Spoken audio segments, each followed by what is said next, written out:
Hi hello नमस्कार, मी प्राजक्ता. माझ्या नवीन YouTube चॅनलमध्ये आपले मनापासून स्वागत. आज आपण ढोकळ्याची रेसिपी पाहणार आहोत. त्यासाठी आपण लागणारे साहित्य पाहूया. साहित्यामध्ये आपण मीडियम साईजची जी वाटी आहे त्यानं आपण 1 वाटी बेसन पीठ घेतलेला आहे. 2 चमचे आपण जाडसर असा मोठा रवा घेतलेला आहे. पिठी साखर 1 चमचा, चवीनुसार मीठ, अर्ध्या लिंबाचा रस, इनोची 1 पुडी घेतलेली आहे, त्यातला 1 चमचा इनो, अर्धा चमचा हळद, फोडणीसाठी 2 चमचे तेल घेतलेलं आहे, 1 चमचा मोहरी, कढीपत्ता, अर्धं लिंबू, 4 हिरव्या मिरच्या घेतलेल्या आहेत. ते उभ्या पातळसर कट करून घेतलेल्या आहेत. आता आपण रेसिपीला सुरुवात करणार आहोत. सुरुवातीला आपण ढोकळ्याचं बॅटर बनवून घेणार आहोत.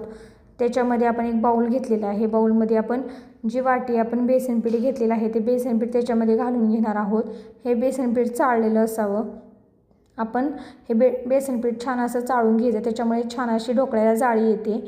आता आपण त्याच्यामध्ये चवीनुसार मीठ घातलेलं आहे. जो आपण 1 चमचा चवीनुसार मीठ घेतलं होतं ते, त्याच्यानंतर अर्धा चमचा हळद, त्याच्यानंतरनं 1 चमचा पिठी साखर, तुम्हाला अजून हवे असेल तर तुम्ही आणखीन थोडीशी घालू शकता. 2 चमचे जाडसर असा मोठा रवा घ्यायचा, त्याच्याने छान अशी ढोकळ्याला जाळी येते, त्यामुळे मोठाच रवा घ्यायचा. त्याच्यामध्ये अर्धा चमचा आपण लिंबाचा रस घेतला तर अर्धं लिंबू, त्यातला पण आणखीन थोडंसं आपण घातलेलं आहे. आणि ते छान असं सुक्कं जिन्नस मिक्स करून घ्यायचं. मिक्स करून झालं की आपण जसं लागेल तसं आपण पाणी घालून छान असं फेटून घ्यायचं. त्याच्यात बिलकुल गुठळ्या झाल्या नाहीत पाहिजे. आपण त्याच्यामध्ये थोडं थोडं करून पाणी घालून घ्यायचं, एकदम पाणी घालायचं नाही. हे बॅटर आपण केकचं जसं बॅटर असतं तशा पद्धतीने बनवून घेणार आहोत. जास्त पातळ नाही आणि जास्त घट्ट पण नाही, मीडियम साईजचं आपण घेणार आहोत. तुम्ही पाहू शकता छान असं आपलं हे बॅटर बनवून झालेलं आहे. आता आपण त्याच्यामध्ये आपण छोट्या छोट्या ज्या गुठळ्या वगैरे राहिल्या असेल तर आपण त्या छान अशा मोडून घ्यायच्या. अशा साईजचं आपण बॅटर बनवून घ्यायचं. आपण कुकरच्या डब्यामध्ये बनवणार आहोत, त्याच्यासाठी आपण त्याला तेल लावून घेणार आहोत. छान असं तेल लावून झाल्यानंतर आपण तोपर्यंत पाणी उकळायला ठेवलं होतं, ते पाणी उकळले का पाहूया. आपण कढईमध्ये एक ग्लास पाणी ठेवलेलं आहे, त्याच्यामध्ये रिंग ठेवलेली आहे. छान अशी पाण्याला उकळी आलेली आहे. आपण त्याच्यामध्ये आता जो आपण कुकरचा डबा घेतलेला आहे तेल लावून, त्याच्यामध्ये आपण जे केकचं बॅटर आहे त्याच्यामध्ये आपण अजून पण इनो घातला नव्हता, आता आपण इनो घालणार आहोत.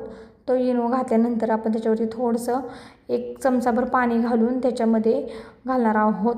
ही प्रोसिजर खूप फास्ट करायची.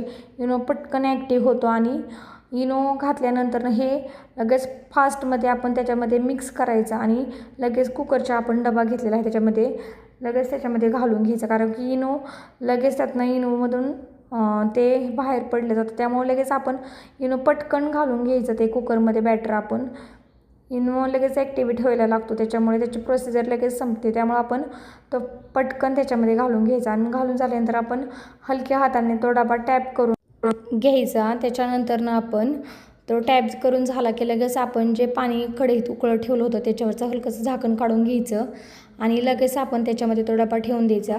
आपण हा ढोकळा 10 ते 12 मिनटासाठी आपण वाफ देण्यासाठी ठेवणार आहोत. 10 ते 12 मिनटात आपला ढोकळा तयार होतो. तुम्ही पाहू शकता आता आपले 10 ते 12 मिनिट झालेलं आहेत. आपण ह्या ढोकळ्यावरचं आपण झाकण काढून घेणार आहोत. तुम्ही पाहू शकता आता आपला ढोकळा छान असा उकडून तयार झालेला आहे. आपण आता चेक करणार आहोत की ढोकळा उकडला आहे का नाही. ते आपण एक चाकू घेतलेला आहे, त्याच्या साह्याने करा किंवा तुम्ही टूथपिकच्या साह्याने केलं तरी चालेल. हे आपल्या चाकूला तुम्ही पाहू शकता पूर्णपणे क्लीन आलेलं आहे हे. त्याच्यानंतर आपण फोडणीची तयारी करणार आहोत. गॅसवरती कढई ठेवलेली आहे. कढई छान गरम झाली की आपण 2 चमचे जे तेल घेतलं होतं ते तेल, त्याच्यानंतर आपण त्याच्यामध्ये 1 चमचा मोहरी छान अशी तडतडून द्यायची. त्याच्यानंतर कढीपत्ता, लगेच आपण ज्या हिरव्या मिरच्या घेतलेल्या आहेत उभ्या मधून कट करून त्या, आणि त्या 2च मिनिट आपण फक्त परतून घेणार आहोत. कलर बिलकुल चेंज करायचा नाही. आता आपल्या परतून झालेल्या आहेत. आपण त्याच्यामध्ये पाणी घालून घेणार आहोत. आपल्याला तुम्हाला जेवढं हवं असेल तेवढं तुम्ही पाणी घालू शकता. मी 2 ते 3 चमचे होतं ते असं घातलेलं आहे. हे मोठ्या साईजच्या चमच्यानं पाणी घातलेलं आहे. त्याच्यामध्ये आपण पिठी साखर घालून घ्यायची आणि त्याला 1 उकळी काढायची. उकळी काढून झाल्यानंतरनं आपण जे ढोकळा तुम्ही पाहू शकता आपला ढोकळा आपण काढून घेतलेला आहे. किती छान असा ढोकळा फुगलेला आहे आपला. तुम्ही पाहू शकता त्याची साईज पण किती छान अशी आलेली आहे. आता आपण हा ढोकळा कट करून घेणार आहोत. त्याच्यावरती आपल्याला फोडणी घालायची, त्यासाठी आपण हा ढोकळा कट करून घेणार आहोत.